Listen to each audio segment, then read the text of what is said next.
మీ జాతకం ఎలా ఉంటుందో తెలుసుకోండి. వెంటనే జేకేఆర్ గురుగారి అపాయింట్మెంట్ తీసుకోండి.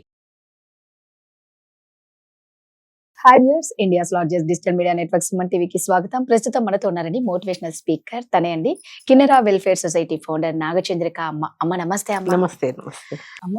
మనం ఈ చావులు చంపడాల గురించి మాట్లాడుకుంటూ ఉంటే అసలు అనిపిస్తుంది, యూట్యూబ్ ఓపెన్ చేస్తే మనకు అన్ని చావు కబుర్లే కనిపిస్తూ ఉంటాయి. ఎలాగో చంపిన వాడికి శిక్ష అనేది ఖచ్చితంగా పడుతుంది, ఏదో ఒక రకంగా దొరికిపోతారు.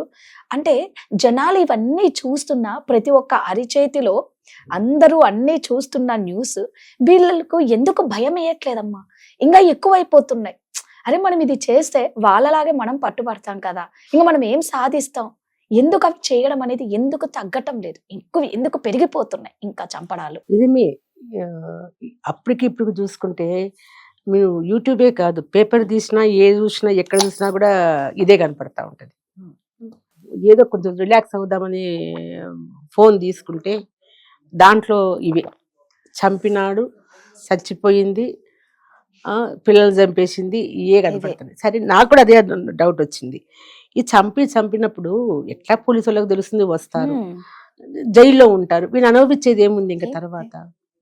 అదే కూర్చొని నీకు ఆమెకు నచ్చలా ఈయనకు నచ్చలా కూర్చొని మాట్లాడుకొని పరిష్కారం చేసుకోవచ్చు కదా. ఇంకొకటి రాదా, ఇవన్నీ ఇలా చూసి చూసి మామూలుగా ఉండే వాళ్ళకు కూడా ఇప్పుడు నాకే ఒక సమస్య ఉందనుకో, నా భర్తతోనో ఇంట్లో వాళ్ళతోనో ఎవరితో ఒక సమస్య, బయట వాళ్ళతోనో ఏదో నాకు సమస్య ఉంటది, ఉండకుండా పోదు కదా ఎవరికైనా. ఈ సావులు చంపేది చూసినప్పుడు ఎట చంపుతారు, ఏ రకంగా చంపేసినారు, చేపలు బట్టి కారంపొడి బట్టి చంపినారా, లేకుంటే ఇంకో కత్తితో పొడిచినారు, ఇవన్నీ చూస్తా ఉన్నప్పుడు నాకు కూడా ఎలుగుతుంది. అది చంపినప్పుడు నేను నా కొడుకు నేనెందుకు పడాలా అని ముగ్గురు చంపేయాలనిపిస్తుంది. అంటే దారి చూపిస్తున్నారు వీళ్ళే ఎట చంపాలా అనేది. ఈ విషయం కూడా నేను ఒకసారి సినిమాలలో తమ్మారెడ్డి భరద్వాజ గారు తెలుసు కదా, ఆయన రోజు అడిగిన, అంటే కొంచెం బాగా తెలుసు, పరిచయం ఉంది. అసలు మీరు ఇంత బాగా దొంగతనం ఎట్ట చెయ్యాలా, దొంగ ఎట్లా ప్రవేశించవచ్చు, పట్టుకుంటే ఎట్లా జారిపోతాడు నూనె పూసుకుంటే, ఆ తర్వాత తాళం ఎట్లా తీయాలా, ఇవన్నీ కూడా బాగా విశదంగా చూపిస్తారు కదా సినిమాలలో. నేర్చుకోరా సార్ అని నేను అంటే, ఆయన ఏమన్నాడంటే, అమ్మ బయట జరిగే వాటిని చూసి మేము తీస్తున్నాం కానీ మేము సృష్టించింది ఏం కాదు, అది ఆల్రెడీ బయట జనాలు చేస్తుండేది అదంతా, అంటే వాళ్ళే మాకు నేర్పిస్తున్నారు అని చెప్పాడు. కరెక్టే కదా అనిపించింది. అందుకే గూగుల్లో చూసి మరి యూట్యూబ్ లో చదువుతున్నారు. ఆవిడ గూగుల్లో వెతికిందంట కదా, డీజీపీ భార్య డీజీపీ భార్య అనుకుంటా, ఎట్ట చంపాలా అనేసి గూగుల్లో చూసి, ఆ గూగుల్ కూడా ఏదో పట్టించిందని కూడా ఏదో అంటున్నారు. ఆ విధంగానే ఇప్పుడు ఈ యూట్యూబులు కావచ్చు, ఇవన్నీ చూస్తున్నప్పుడు కొంచెం ప్రతి ఒక్కరి జీవితంలో ఏదో ఒకటి ఉంటుంది, సమస్య రాకుండా ఉండదు. అది భరిస్తూ ఉంటారు కొంతమంది ఎవరో తెగిచ్చేసి ఇటు చంపేస్తూ ఉంటారు. నాకే అనిపించవచ్చు, ఇట మొగుడుతో నేనెందుకు పడాలి, ఇప్పుడు ఆమె దాకా హ్యాపీగా చంపేసింది కదా, అవతల జరిగేది అవతల జరుగుతుంది, నేనే చంపుతాను నా మొగుడు, నేను నాకే అనిపించవచ్చు. అంటే మనం చూసి నేర్చుకుంటాం కదా, ఇదే కదా కావాల్సింది. మీడియాకి అదే కావాలి, జనాలకు అదే కావాలి. ఎందుకు రాదా? ఇప్పుడు నేను చాలా చేస్తా ఉంటా, ఓల్డ్ ఏజ్ హోమ్, వృద్ధులకు, మహిళలకు, ఇవన్నీ కూడా అవి ఏదన్నా చాలా చేస్తా ఉంటా. చేసినప్పుడు అవి ఒక ఫేస్బుక్ లో కావచ్చు, దేంట్లో నేను అప్లోడ్ చేసి పెడతాం కదా, దానికి 5 వ్యూస్ 10 కామెంట్లు వస్తాయి. అదే దాంట్లో ఇప్పుడు ఇట్లా ఏమన్నా పెట్టండి, ఒక ఆడామ చక్కగా మంచి అలంకరణ చేసుకొని ర్యాంపు లాగా చీర కట్టుకొని ఇంకోటి రండి, ఒక లక్షలతో వ్యూస్ వస్తాయి, లక్షలతో కామెంట్స్ వస్తాయి. అంటే జనాల యొక్క ఆలోచనలు, వాళ్ళ ఇష్టాలు ఎట్లున్నాయి అంటే, వాళ్ళకు ఇట్లాంటి మసాలాలు కావాలి తప్ప ప్రేమ జాలి అది అరే ఎక్కడో ఏదో జరుగుతుంది, మనం కూడా వెళ్ళి చెయ్యొచ్చు కదా మంచి పనులు, ఇది చేస్తున్నారు మనం కూడా వెళ్దాం, ఇట్లాంటి దృక్పథం ఎప్పుడు వస్తుందో అప్పుడు కొంచెం నేరాలు తగ్గుతాయి. మనసు కూడా మనకు ఒక మంచి పని చేస్తున్నప్పుడు ఒక దైవత్వం వస్తుంది మనిషికి లోపల. నాకు కూడా కోపాలు వస్తాయి, నాకు కూడా జరుగుతూ ఉంటాయి కొన్ని విషయాలు. కానీ నేను ఎప్పుడు ఇట్లాంటి ఆలోచనలకు పోలేవాడిని, చంపుదాం, నన్ను కూడా ఇబ్బందులు పెట్టిన వాళ్ళు ఉన్నారు, నన్ను కూడా బాధలు పెట్టిన వాళ్ళు ఉన్నారు, చాలా జరిగినాయి నాకు కూడా లైఫ్లో.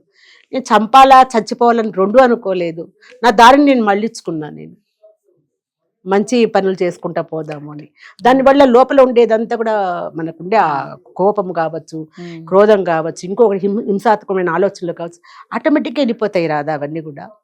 ఎందుకంటే ఆ మంచి పని చేసినప్పుడు దాంట్లో ఉండే ఔన్నత్యం మనల్ని ఒక Right. దేవతలాగా మారుస్తాయి, దేవుడిలాగా మారుస్తాయి. దాన్ని ఇష్టపడరు ఎవరు కూడా.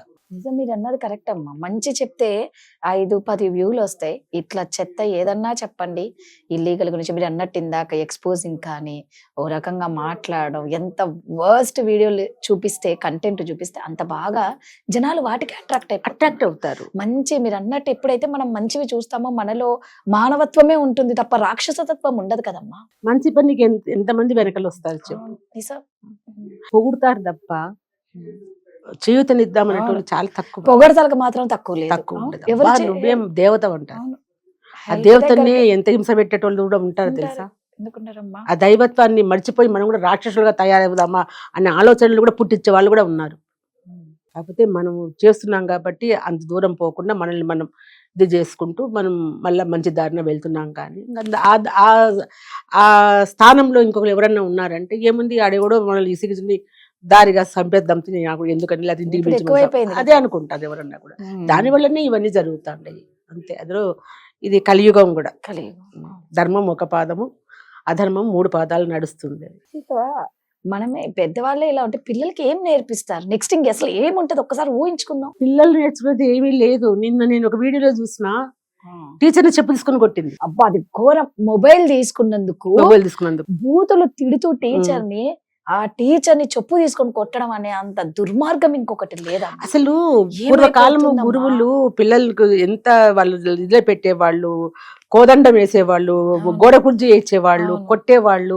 ఇవన్నీ చేయకుండా పిల్లలు మంచిగా ఎట్లా బయటకు వస్తారు వాళ్ళు. ఈ రోజు ఒక తల్లి నా కొడుకును కొట్టినాడని చెప్పి టీచర్ని వచ్చి నోటుకు వచ్చి మాట్లాడు, నువ్వెవరు కొట్టడానికి, నీకేం అధికారం ఉంది నా కొడుకును కొట్టడానికి అని అడుగుతుంది టీచర్.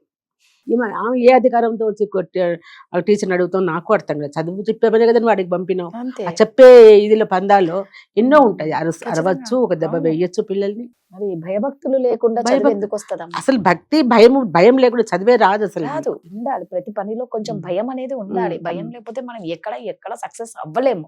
భయం ఉన్నప్పుడు మనలో క్రమశిక్షణ ఇప్పుడు ఆ automatic గా చెప్పుతో వస్తది. కొట్టినది ఆల్రెడీ చూపిస్తున్నారు పదే పదే. పదే పదే ఇంకొక చూపిస్తున్నారు. స్టూడెంట్స్ కి ఏమైతుందంటే అయితే టీచర్ని మనం కూడా కొట్టచ్చు అనేది వస్తుంది తప్ప బా. అయ్యో టీచర్ని కొట్టచ్చా అనేది రాదు. తల్లి, తండ్రి, తర్వాత గురువు. గురువు అలాంటి గురువుని అసలు ఆ వీడియోని చూస్తేనే భలే బాధేస్తుందమ్మా.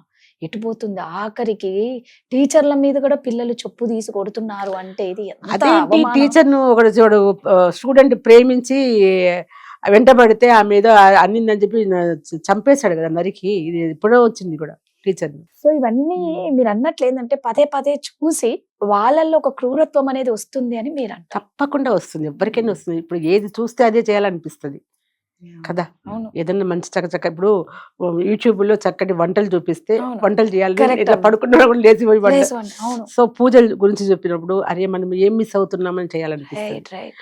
ఇట్లా చాలా ఉంటాయి మనం చేసే పనులన్నీ కూడా. కానీ ఎన్నో మంచి నేర్చుకోవచ్చు, తీసుకోవాలి. మనము నేర్చుకోవచ్చు అని చెప్తున్నాను నేను. అవును. అది మనం ఏం నేర్చుకుంటామంటే ఎట్ట చంపాలా, ఎవరు చంపాలా అని ఇవి నేర్చుకుంటున్నారు. నేర్చుకుంటున్నారనమాట. అట్లా అయిపోయింది. వీటిల్లో ర్యాంకులు సాధించకండి అమ్మా. చంపడాల్లో, చచ్చిపోవడాల్లో. మీరు అన్నట్టు ఏంటంటే నిజంగా ఒక పూజా విధానం, వంట చేసే విధానం, ఒక మంచి ఎక్కడ చేయడం, ఎవరికి సహాయపడటం, ఈ మానవత్వంతో ఉన్నాం అందరం. Thank you.